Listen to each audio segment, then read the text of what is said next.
Tak jest, tym razem film prosto z Podhalanej.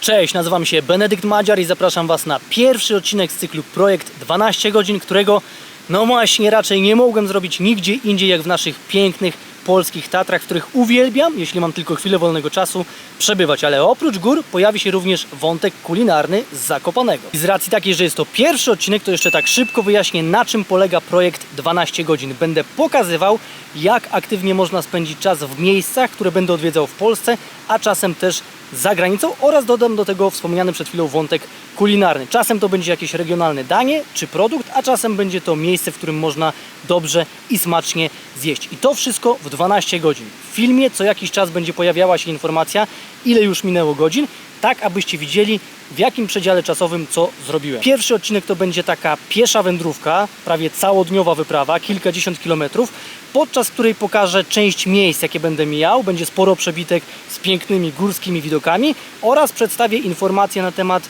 poziomu trudności trasy, którą będę szedł, a przy okazji wyjaśnię również znaczenie kolorów szlaków w Tatrach. No i do tego wszystkiego dodam oczywiście wątek kulinarny, ale kiedy, w którym miejscu, to już zobaczycie w filmie. A kolejny odcinek to będzie na przykład jakaś wyprawa rowerowa, albo połączenie spływ kajakowy z pieszą wędrówką, albo na przykład będzie to jakaś forma aktywności związana z motoryzacją, więc na pewno będzie różnorodnie, ale póki co zaczynamy pierwszy odcinek, projekt 12 godzin, Zakopane, Tatry i cofnijmy się do początku. Cześć, jest godzina 6, dokładnie 6:06 i tym samym rozpoczynam pierwszą godzinę projektu. Opuszczam swoją kwaterę na Antałówce, zmierzam w kierunku Kuźnic, gdzie wejdę na niebieski szlak, którym dojdę do Przełęczy Zawrat. I to jest, można powiedzieć, pierwszy etap mojej dzisiejszej wyprawy. I jeszcze tak na szybko pokażę Wam, jak w całości wygląda trasa, którą dzisiaj będę szedł. Tak to wygląda, ponad 40 km, bo tutaj jeszcze nie zaznaczyłem drogi powrotnej z Kuźnic na Antałówkę do obiektu Gontyna, w którym się zatrzymałem. I polecam, szczególnie tym osobom, które cenią sobie ciszę i spokój, ale jest tutaj też sporo zieleni i ładne widoki na górki. No i z Antałówki idę do Kuźnic, gdzie wbiję się na niebieski szlak, którym dojdę m.in. na halę gąsienicową. Tutaj mamy hostel, to jest schronisko Murowaniec, nie wiem skąd ta nazwa, ale mniejsza o to. Tutaj zrobię krótki odpoczynek, następnie do Czarnego Stawu Gąsienicowego, później dalej niebieskim szlakiem na Przełęcz Zawrat, czy po prostu na Zawrat. I tutaj od razu mogę zdradzić, będzie najbardziej wymagający odcinek na całej mojej trasie. Pojawią się sztuczne ułatwienia, czyli łańcuchy, zobaczycie na przebitkach, jak to wygląda.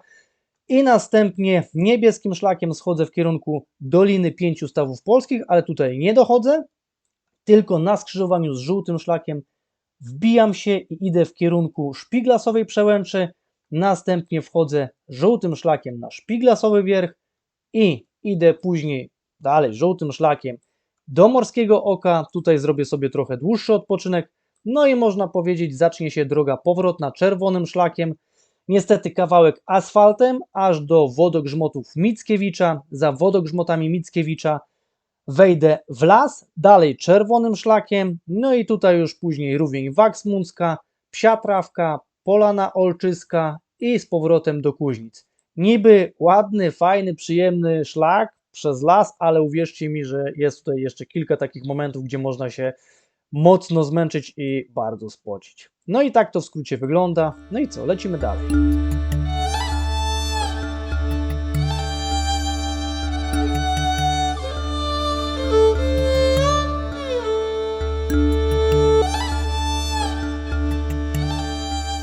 I pamiętajcie, że do Tatrzańskiego Parku Narodowego musimy kupić bilet. Możemy go kupić albo na oficjalnej stronie TPN, link macie w opisie filmu, albo na przykład w takiej budce. Koszt biletu 11 zł normalny, 5,50 ulgowy. I wchodzimy na szlak.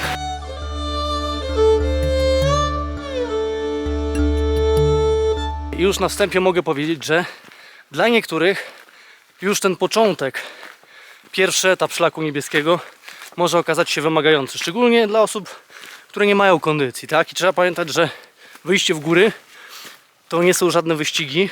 Oczywiście każdy ma swoje tempo. Ja na przykład chodzę szybko, ale też bardzo często, jeżeli tylko mogę, spędzam aktywnie swój wolny czas. Poza tym znam ten szlak, a jeżeli ktoś pierwszy raz na niego wchodzi, no to może okazać się naprawdę wyzwanie. Więc warto się czasem zatrzymać, odpocząć, nabrać sił i iść powoli dalej swoim tempem.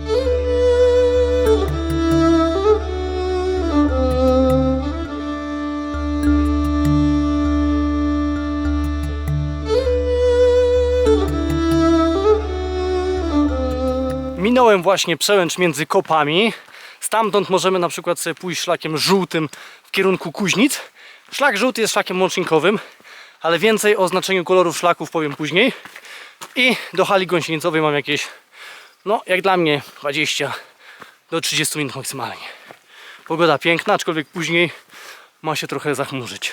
Ja już prawie docieram na halę gąsienicową, gdzie sobie zrobię krótką przerwę na jakiegoś łakocia i łyk wody. A wy w międzyczasie zobaczcie, jak tu jest pięknie.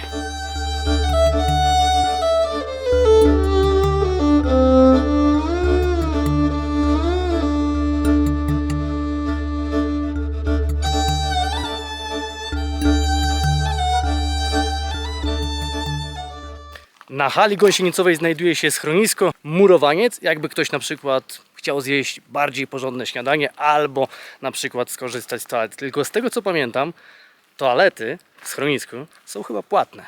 Idę sprawdzić. No i się nie myliłem. Toalety w schronisku Murowaniec są płatne, 4 zł za wejście.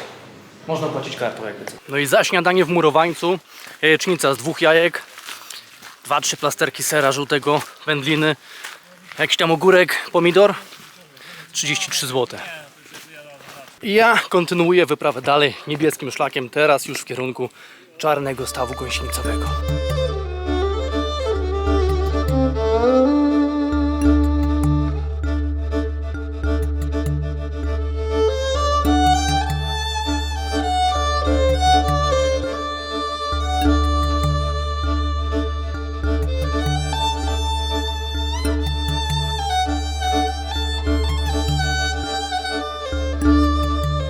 Mija już właśnie 2 godzina projektu. Ja doszedłem na Czarny Staw Gąsienicowy.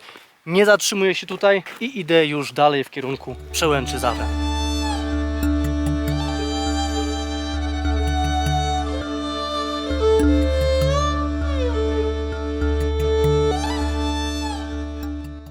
Tam za mną w tle znajduje się góra Kościelec, na którą miałem okazję wejść zimą. Latem jeszcze nie wchodziłem.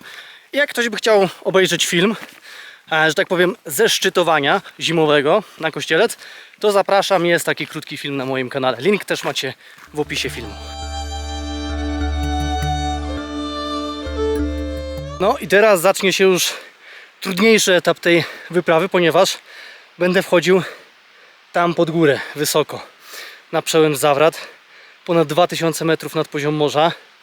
Znajdują się tam łańcuchy, więc zdecydowanie nie jest to trasa dla osób, które pierwszy raz idą w góry. Później oczywiście pokażę, jak to wszystko wygląda, ale pamiętajcie, na filmie, na zdjęciach to nie jest to samo co na żywo. Lecimy.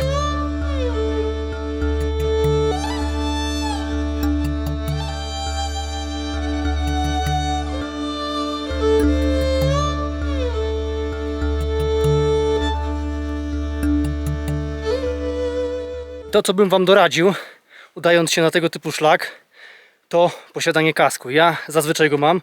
Zazwyczaj, bo akurat dzisiaj go nie wziąłem. Nie mam go, bo akurat jestem w rozjazdach, po górach jadę w jakieś tam inne miejsce, później jeszcze w inne, więc mi się nie zmieścił. Zależało mi tylko na dobrym obuwiu. Ok, kask nas nie uchroni przed jakimiś dużymi kamieniami, głazami. Nie ma o czym mówić, ale na tego typu szlakach jest bardzo dużo takiego pokruszonego kamienia, takich drobnych, takiej kruszyny, tak? I to bardzo często gdzieś tam koło nas leci. Nie musi to nam zrobić krzywdy, ale może. Więc lepiej po prostu ten kask mieć. Taka moja rada. Wujka Benedykta. No i na tym etapie pojawiają się również łańcuchy, sztuczne ułatwienia. No i tak jak mówiłem, jeżeli ktoś nie miał z tym styczności, pierwszy raz się udaje w taką trasę, to przynajmniej niech idzie z kimś, kto już ma doświadczenie w chodzeniu po tego typu trasach, szlakach. Niektórych to przeraża i widziałem to na własne oczy kilka razy, że po prostu nie dali iść. Nie mówię tego po to, żeby kogoś przestraszyć, tylko naprawdę trzeba się odpowiednio przygotować. chcąc udać się wyższe partie Tatr. I tutaj aparat chowam, nie mogę go tak trzymać, bo to będzie nieodpowiedzialne po prostu. I widzimy się na szczycie. Ok, niech będzie jedno krótkie ujęcie. Akurat w takim miejscu, gdzie mogę spokojnie stanąć. I zobaczcie, jak to wygląda. Z tym, że tak jak mówiłem wcześniej, obraz z filmu czy ze zdjęć nie oddaje rzeczywistości, tak?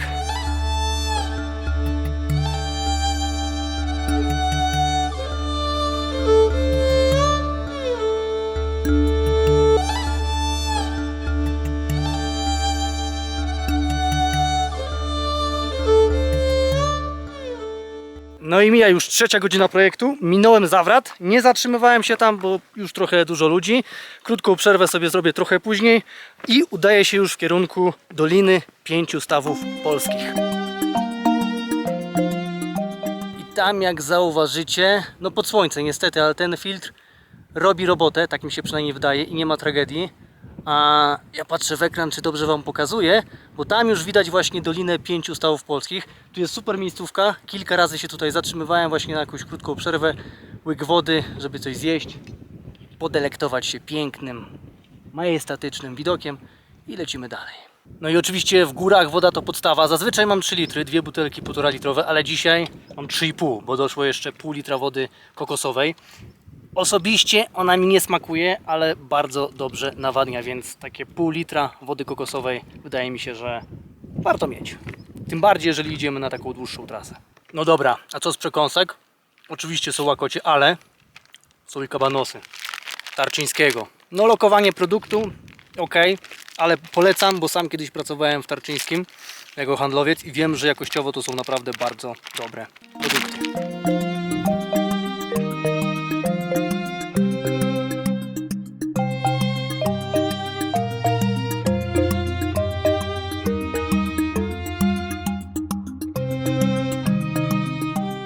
I tym razem do Doliny 5 Stawów Polskich nie idę, wchodzę na szlak żółty i zmierzam w kierunku Przełęczy Szpiglasowej, a później wchodzę na kolejny szczyt, czyli Szpiglasowy Wierch. Prawdopodobnie ze Szpiglasowego Wierchu jest najładniejszy widok na Tatry.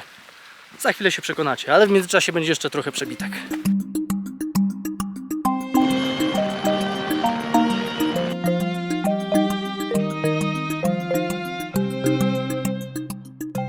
No jak widzicie, tutaj na Szpiglasową Przełęcz i dalej na Szpiglasowy Wierch mamy też łańcuchy.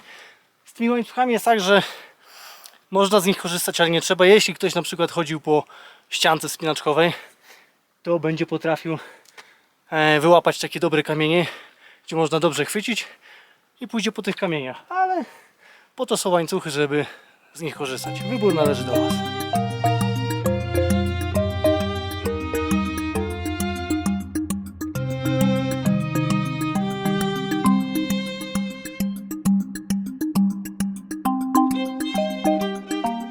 No i mamy prawie 6. godzina projektu, Szpiglasowy Wierch. Pogoda trochę się psuje. Z tej strony jeszcze coś w miarę widać. Tam mamy właśnie Morskie Oko, przedostatni punkt dzisiejszej wyprawy, ale z tej strony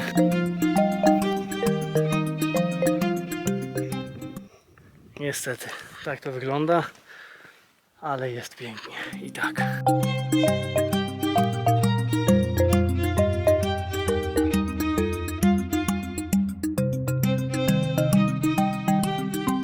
No i zostawiam Szpiglasowy Wierch tam za sobą i udaję się już w kierunku Morskiego Oka.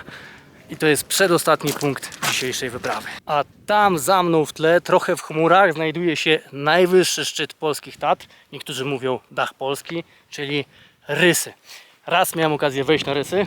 Bardzo fajne uczucie, polecam. I Rysy ile mają? Ojej, żebym nie spalił. 2499 metry nad poziom morza.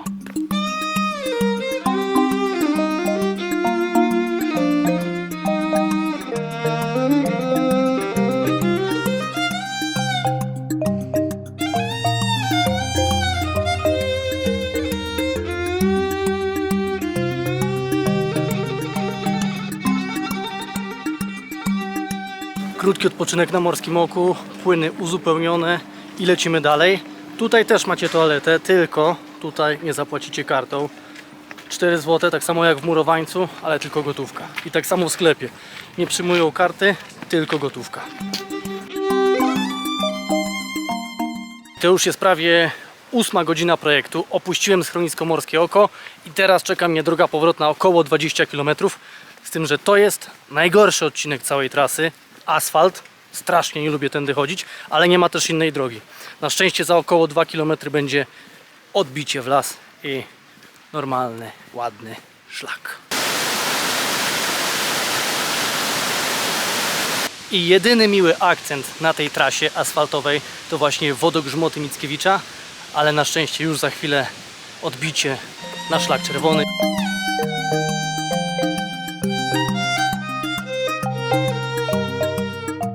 Niecała godzina na Rówień Waksmundzką. Swoją drogą to jest moja ulubiona nazwa w Tatrach. Rówień Waksmundzka. A dlaczego w ogóle wybrałem czerwony szlak? Wszedłem do lasu, gdzie będę szedł dłużej. Jeszcze za 2-3 razy spocę się tak, że hej. Będzie się ze mnie po prostu lało. Już chyba się nawet leje. A nie poszedłem asfaltem, gdzie za jakieś 20-30 minut doszedłem do Łysej Polany i busem pojechał do Zakopanego. Już odpowiadam. Po pierwsze jestem w górach, więc chcę chodzić po górach, ewentualnie po lasach, tudzież dolinach i z tego mieć frajdę. Kawałek musiałem przejść asfaltem, bo no nie było innej opcji w tej trasie, którą sobie wyznaczyłem. A po drugie, raz jechałem busem, nie z Łysej Polany, ale tak z wysokości Psiej Trawki. I cytując Kazika, albo dobra, nie będę cytował nikogo, po prostu jazda tym busem jest mało komfortowa i to dla każdego. Dla każdego po prostu i koniec tematu. Dlatego wolę iść dłużej, no ale przy okazji Wam jeszcze pokażę jakieś ładne górskie, okołogórskie obrazki.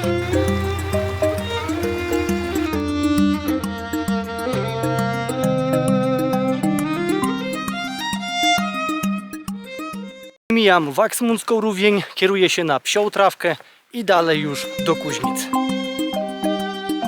Ok, z racji takiej, że jeszcze trochę trasy przede mną, to wyjaśnię Wam teraz znaczenie kolorów szlaków w Tatrach. I zaczniemy od szlaku czerwonego, którym właśnie idę. Szlak czerwony to jest szlak główny, najważniejszy w danym obszarze. Często łączący również ze sobą jakieś popularne atrakcje turystyczne. Akurat na tym szlaku żadnych takich atrakcji nie ma, ale jakbyśmy szli na przykład czerwonym szlakiem z Kopy Kondrackiej na Kasprowy Wierch, to na Kasprowym Wierchu co mamy? Po pierwsze kolejkę linową, ale mamy tam również wysokogórskie obserwatorium meteorologiczne IMGW. Szlaki czerwone również, trzeba uważać. Szlaki czerwone należą również do tych najbardziej zadbanych, może nie na całym odcinku, ale na większości. Także szlak czerwony to szlak główny, najważniejszy w danym obszarze. Kolejny szlak to szlak niebieski i jest to trasa dalekobieżna. Przykładem może być na przykład część mojej dzisiejszej trasy, tak? Z Kuźnic niebieskim szlakiem doszedłem prawie aż do Doliny Pięciu Stawów Polskich, więc trzeba zapamiętać, że szlak niebieski to trasa dalekobieżna. Z kolei szlak zielony jest to krótka trasa, najczęściej od kilku do czasem kilkunastu kilometrów. No i kolejny szlak to szlak żółty, tak zwany łącznikowy, który łączy ze sobą najczęściej jakieś dwa popularne szlaki w danym obszarze. I wytłumaczę na przykładzie. Idąc na przykład niebieskim szlakiem wzdłuż Czarnego Stawu Gąsienicowego, w pewnym momencie możemy odbić na szlak żółty, który nas doprowadzi do Orlej Perci, czyli na szlak czerwony, na Zadnie albo Skrajny Granat, nie pamiętam dokładnie. W każdym razie trzeba zapamiętać szlak żółty, szlak łącznikowy. Na koniec mój ulubiony szlak, czyli szlak czarny, przez niektórych nazywany najtrudniejszym szlakiem w Tatrach. Nic bardziej mylnego i już tłumaczę. Szlak czarny to jest tak zwany szlak dojściowy. Trochę coś jak żółty szlak łącznikowy. I okej, zdarzają się wyjątki, bo na przykład czarny szlak dojściowy, który prowadzi przez Żleb Kulczyńskiego na Orlą Perć, jest naprawdę bardzo trudny, wymagający. Wiem, bo szedłem i na pewno nie jest to szlak, trasa dla osób, które nigdy nie chodziły po wyższych partiach. Ale z kolei szlak czarny dojściowy, który prowadzi z Murowańca na Psią Trawkę, jest naprawdę bardzo lightowy, przyjemny, prowadzi przez las, droga jest równa i naprawdę ciężko się tam zmęczyć. Więc szlak czarny to po prostu szlak dojściowy i okej, mogą się zdarzyć wyjątki, jak w przypadku Żlebu Kulczyńskiego. No i minąłem już Psią Trawkę, wszedłem z powrotem na czerwony szlak, udaję się w kierunku Olczyskiej Polany i później już Kuźnice. Także no, jak dobrze pójdzie, to ostatnie 2 godziny wyprawy.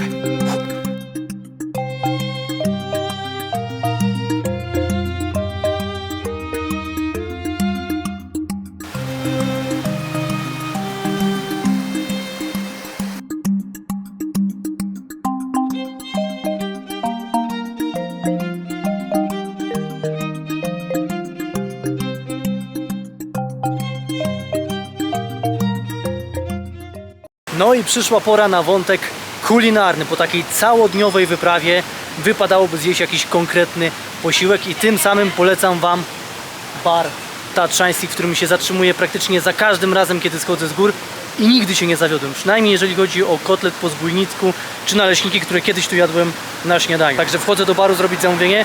Jest 18:20, więc mam nadzieję, że jeszcze placek po zbójnicku będzie i za chwilę Wam pokażę, jak on wygląda. Placek po zbójnicku wjechał już na stół, na szczęście jeszcze był i tak to wygląda. Pokażę Wam z bliska. Porcja jest zawsze konkretna, jeżeli chodzi o mięso, to nigdy nie natknąłem się tutaj na jakieś żyłki czy chrząstki, a ja jestem na to wyczulony.